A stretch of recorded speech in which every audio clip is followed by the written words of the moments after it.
Here's why I know that you're loved deeply. And not just loved in spite of your flaws, but actually quite possibly because of them. And look, this isn't a mantra thing that I say to myself in the mirror every morning, although that'd probably be a good idea for me to start doing. It's also not a sense or a feeling that I'm going to tell you to try to muster up from the depths of your inner child or anything like that, although that probably wouldn't be a bad idea either. You are cosmically loved, not in spite of your flaws, but quite possibly because of them, and here is how I know.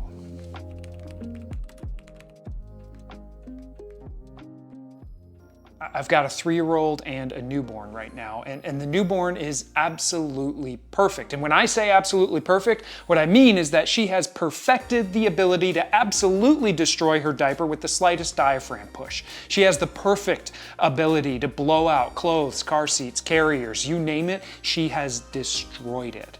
And she also has screamed the entire time we tried to clean it all up. And while those moments are intense, and they're gross, and they're really, really messy, as her dad, I've noticed something that happens inside of me. These moments don't make me want to run for the hills. They unlock something within me. It's this profound spring of love that bubbles up. I'm moved to have an encompassing mercy on her. This mess, this intense moment, this flaw in her diaper fitting, it's not her fault. She's a newborn. Diapers shift. Babies, well, you get it.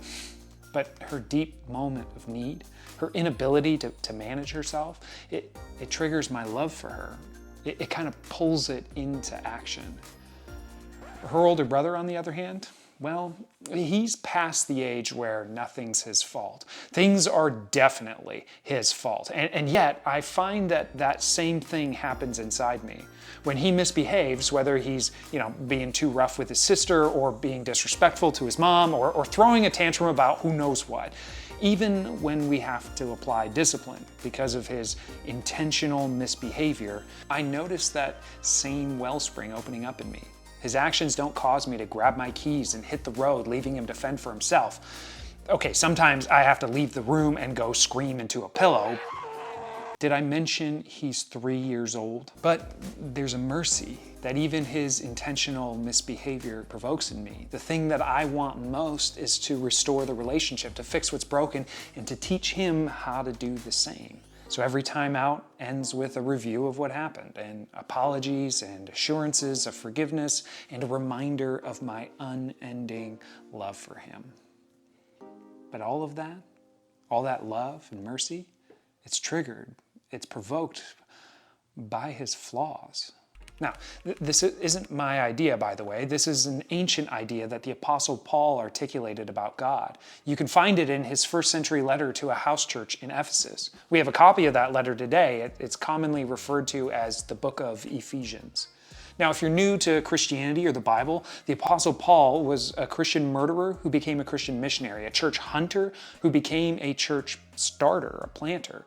And the hinge of that dramatic turn of events in his life was meeting Jesus and experiencing a profound mercy from God. Now, in this letter, he wants to communicate to his readers the idea that God's love for them, as expressed through mercy, is not a love in spite of their flaws, but one that springs forth because of their flaws.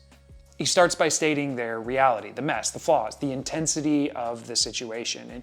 And look, he uses really intense language. He says, "You were dead in your transgressions and sins in which you used to live." In other words, you don't just blow out your life once or twice. The very air you breathe, the water you swim in, the culture you're raised in, it's all tainted by the mess. He uses 2 words here to describe that formerly dead state. Again, it's intense language to describe the mess. The first word that he uses is sin, and the second one is transgression. The word for sin literally means to miss the mark. It's specifically about shooting an arrow and missing a target. You tried, you aimed, you pulled, you released, and then you missed. For Paul, sin here is less about some kind of, intentional misbehavior, and it's more about the state of things. His readers have missed the mark in life. Life's not what it's supposed to be, which is something we all get, right? I mean, it's not hard to look around the world and point to the fact that things aren't the way they're supposed to be. Even if you don't believe in God or you're not a religious person, you still have this sense of this, right? That we're all living and participating in an existence that's not all it should or all it could be, right?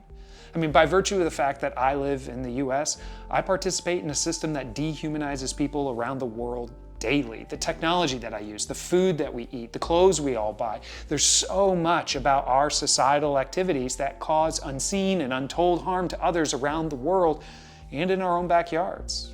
It's the air we breathe, the water we swim in. It's not the way it's supposed to be. That's what Paul means by sin. In a sense, it's not even our fault. We're born into it. Often these things can cause us to feel a sense of shame, like there's something wrong with us. I mean, why can't we just get it right? It's something you can hate yourself for. The second word that he uses, though, is transgression, and it literally means to cross the line. This is about knowingly, intentionally doing things that hurt others or ourselves. It's knowing better, but choosing not to do better.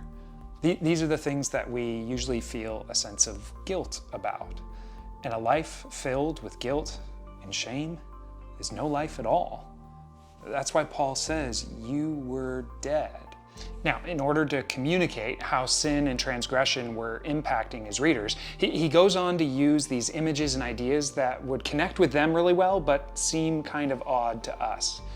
He says, you were dead in your transgressions and sins in which you used to live when you followed the ways of this world and of the ruler of the kingdom of the air, the spirit who is now at work in those who are disobedient. All of us lived among them at one time, gratifying the cravings of our flesh and following its desires and thoughts. Like the rest, we were by nature deserving of wrath.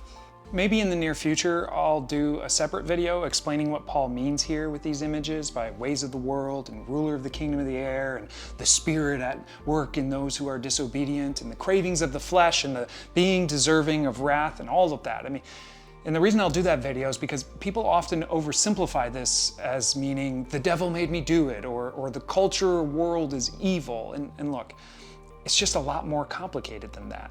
But we'll save those explanations for a future video. For now, what's important here is that Paul uses these images to describe the mess, the intensity of the situation. He says, you were living a life that was no life at all, filled with guilt and shame. You were like the walking dead. But because of his great love for us, God, who is rich in mercy, made us alive with Christ, even when we were dead in our transgressions.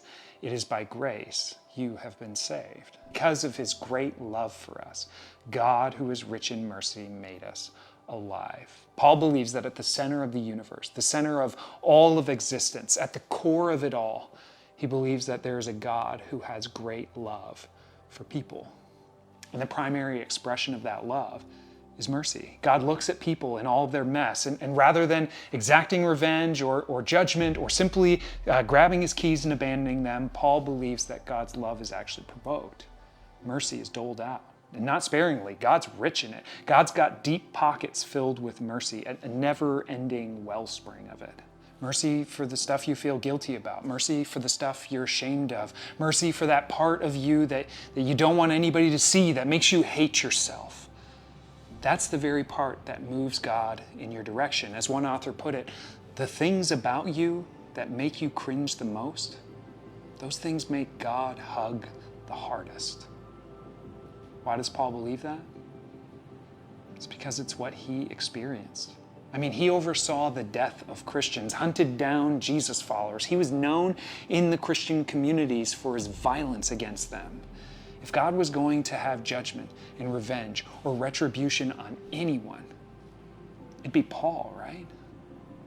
And yet, when he met Jesus on the road to Damascus, he was met with mercy. His deepest flaws proved and provoked God's faithful love. So Paul shared that same belief that he had with the Ephesians. And they valued it so much that they kept and copied and then distributed his letter to others. And those others preserved the letter for centuries. And now it's here for you. God's love for you is not in spite of or by overlooking your flaws. It's because of them. Now, you might think to yourself, well, I don't feel that love. I've not experienced God's mercy. And I'll tell you 2 reasons why I think that might be. Sometimes we can think that God's love for us will be measured by our life circumstance, by how well things are going, how good we have it, the quality of our relationships, or the number in our bank account, or our career aspirations. But that's a mistake.